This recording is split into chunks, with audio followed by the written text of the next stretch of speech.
mata pelajaran Pengolahan dan Penyajian Makanan atau PPM kelas 12 Jasa Boga.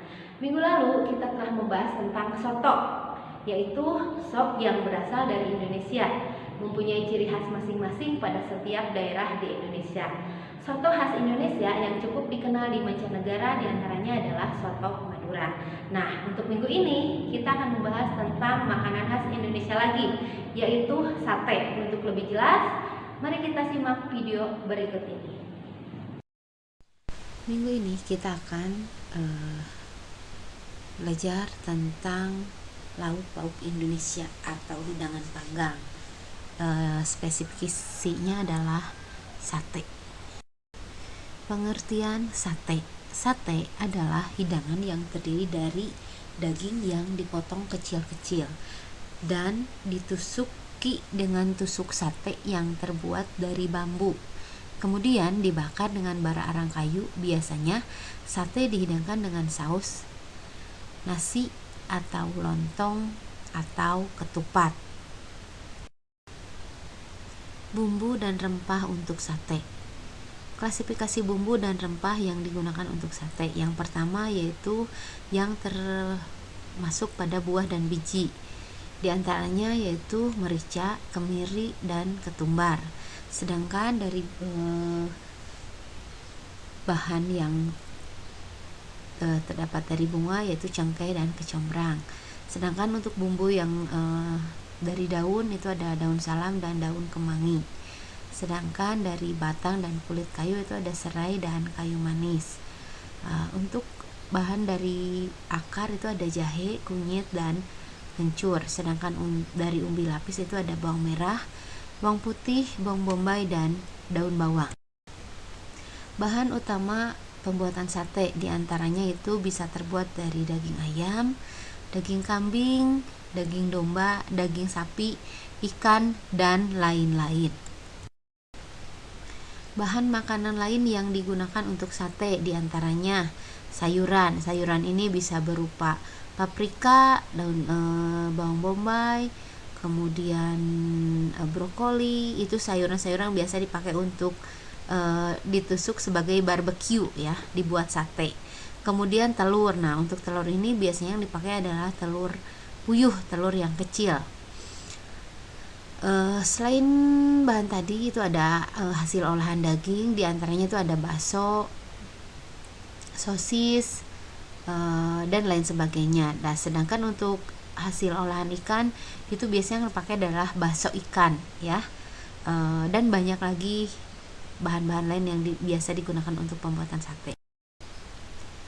Sate di berbagai negara. Di Indonesia daging yang ditusuk kecil kemudian dibakar itu namanya sate.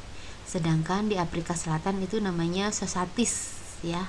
Di Cina itu namanya cuan. Sedangkan di Jepang itu namanya yakitori. Untuk di Timur Tengah itu namanya kebab. Sedangkan untuk di Amerika itu namanya saksil. Nah, biasanya hidangan ini ditambah dengan bahan karbohidrat lainnya. Nah, di sini ada ekstrim kuliner sate ya, sate yang dibuat dari bahan-bahan yang ekstrim.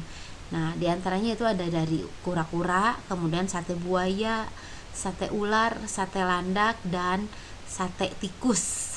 Nah, itu dari ekstrim ya. Mungkin barangkali antaranya kalau misalkan dikasih sate tikus ada yang mau makan tidak? Tidak kan? Karena itu memang di kita jarang ya. Kemudian yang namanya tikus itu kan menjijikan ya, kalau di kita bukan jarang sekali, malah hampir tidak pernah sekali dibuat makanan. Nah, ini adalah sate dari wilayah Indonesia. Yang pertama itu ada sate Marangi dari Jawa Barat, khasnya dari Purwakarta. Sedangkan ada sate Padang itu berasal dari Sumatera Barat, biasanya terbuat dari kulit sapi dan jeroan dengan bumbu yang berwarna kuning dan kental dari tepung beras. Kemudian ada sate pentul dari Sumatera Selatan, ada sate lilit dari Bali, ada sate bandeng dari Banten, ada sate klopo dari Jawa Timur, ada sate Madura tentu saja dari Madura, dan sate ambal dari Kebumen, Jawa Tengah. Di sini ada alat pembakar sate. Alat pembakar sate itu diantaranya bisa terbuat dari alat untuk membakar ikan, itu bisa dibuat untuk pembakar sate. Kemudian hot plate, barbecue rib cage, dripping tray, kemudian bakaran sate biasa bisa juga sebagai dan ini adalah penjepit bakaran. Nah, bisa juga dipakai alat yang seperti ini ya untuk membakar. Bumbu perendam.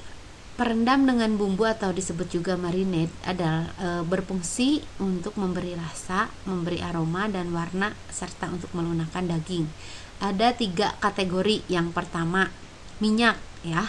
Bila kita di daging yang akan dibuat sate itu kita rendam dengan minyak, dapat digunakan untuk membantu menjaga kelembaban daging yang terkadang kalau disimpan lama itu akan mengering ya.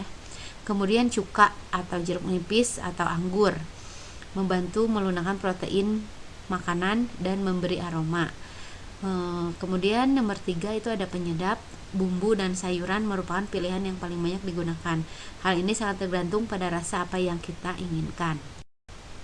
Bahan bakar sate yang pertama itu bisa dari kayu bakar, kemudian arang kayu, arang pabrik, atau arang tempurung kelapa.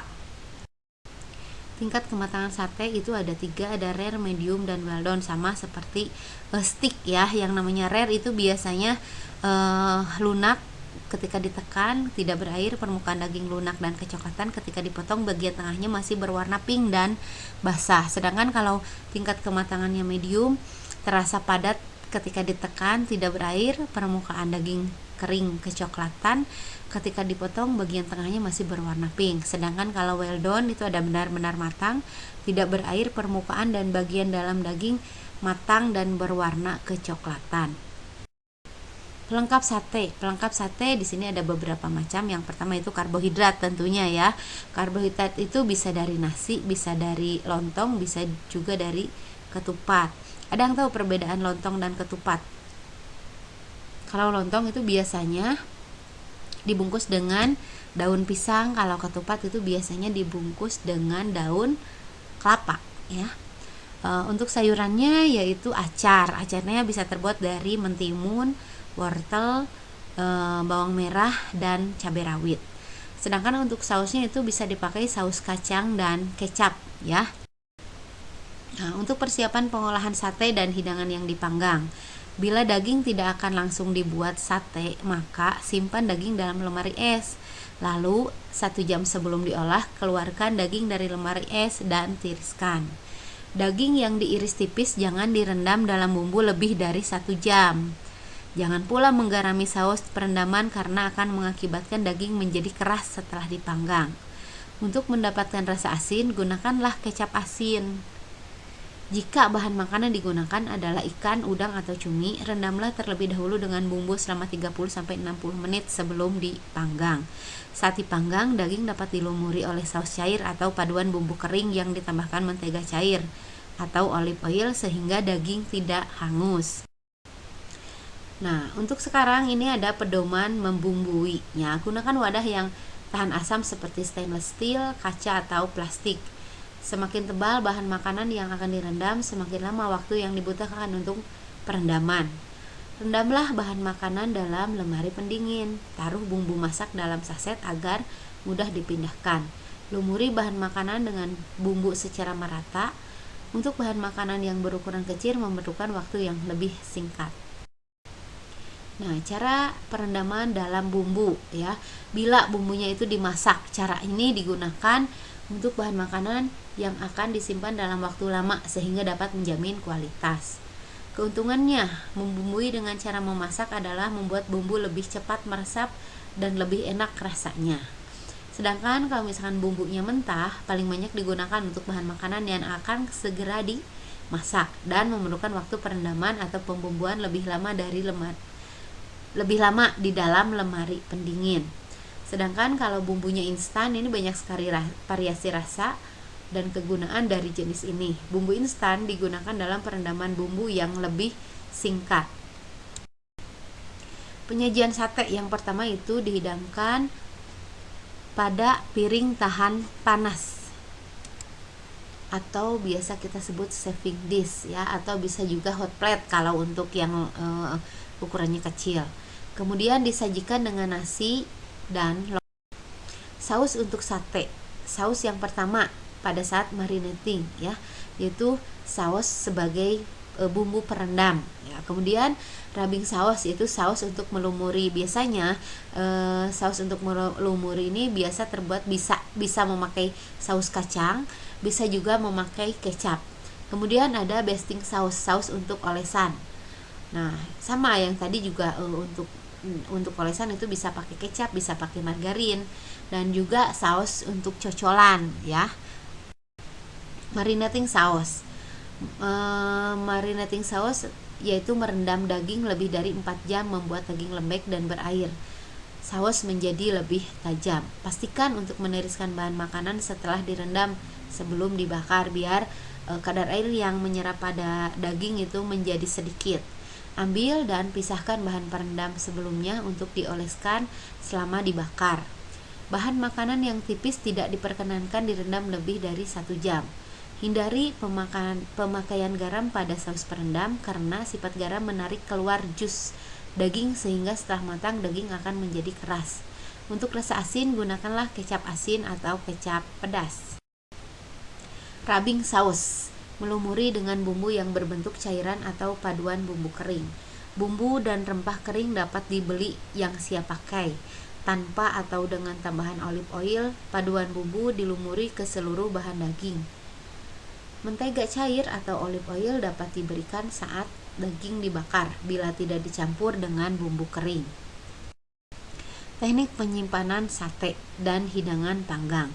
Tujuan penyimpanan adalah agar kualitas sate dan hidangan panggang tetap terjaga. Proses penyimpanannya yaitu kondisi tempat menyimpan sate harus diperhatikan, sanitasi dan hygiene makanannya. Alat yang digunakan untuk penyajian dan penyimpanan harus bersih dari noda dan kotoran. Siapkan pengaman atau tudung saji ketika akan menyajikan agar lalat dan nyamuk tidak menggerubungi sate. Pengolahan makanan sesuai dengan standar kebersihan. Tahapan yang dilakukan saat mengolah makanan agar kebersihan makanan terjaga. Tubuh pengolah makanan harus bersih dan sehat. Kuku pengolah tidak panjang. Mencuci tangan sebelum memegang makanan. Rambut harus bersih dan rapi dan harus selalu memakai topi. Memakai pakaian kerja yang rapih dan bersih. Nah, itu adalah tahapan yang dilakukan saat mengolah makanan, khususnya untuk membuat sate. Rahasia kelezatan sate. Ya, untuk rahasia kelezatan sate ini yang pertama tentunya kita harus memilih daging untuk sate, yaitu daging yang segar. Kemudian diamkan potongan daging berbumbu minimal 15 menit agar bumbu meresap dan rasa sate lebih lezat. Daging sapi dan kambing dilayukan dengan dibungkus daun pepaya. Gunakan daging dengan sedikit lemak agar sate lebih gurih. Tambahkan jeruk nipis dalam bumbu sate untuk mengurangi bau amis. Sate yang terlalu matang menjadi alot dan cita rasa daging menjadi berkurang. Gunakan tusuk sate dari bambu yang bersih dan kuat. Safety tips ya, siapkan ember air atau letakkan tungku pemanggang dekat keran air berikut selangnya untuk mengatasi hal-hal yang tidak diinginkan. Cegah anak-anak kecil agar menjauh dari tungku dan simpanlah korek api secara hati-hati. Gunakan fire starter untuk membuat bara api. Boleh digantikan dengan bahan spiritus tapi bukan dengan minyak tanah. Kalau dengan minyak tanah nanti satenya akan bau minyak ya pada saat dimakan, jadi mengurangi rasa atau bahkan lebih tidak enak. Hindari pakaian dari nilon. Kemudian jangan pernah tinggalkan tungku yang masih menyala. Segera angkat dan padamkan sisa api setelah selesai memanggang. Selama proses pemanggangan harus siaga dan menjaga tungku tersebut.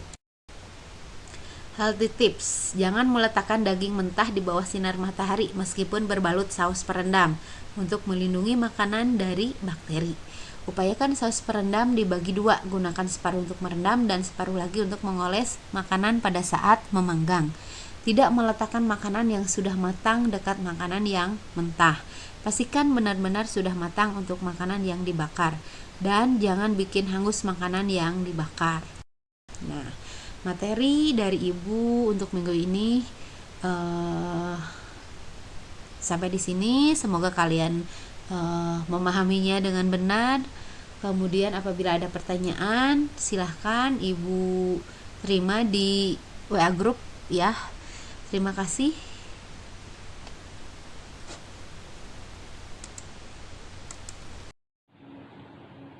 Bagaimana anak-anak?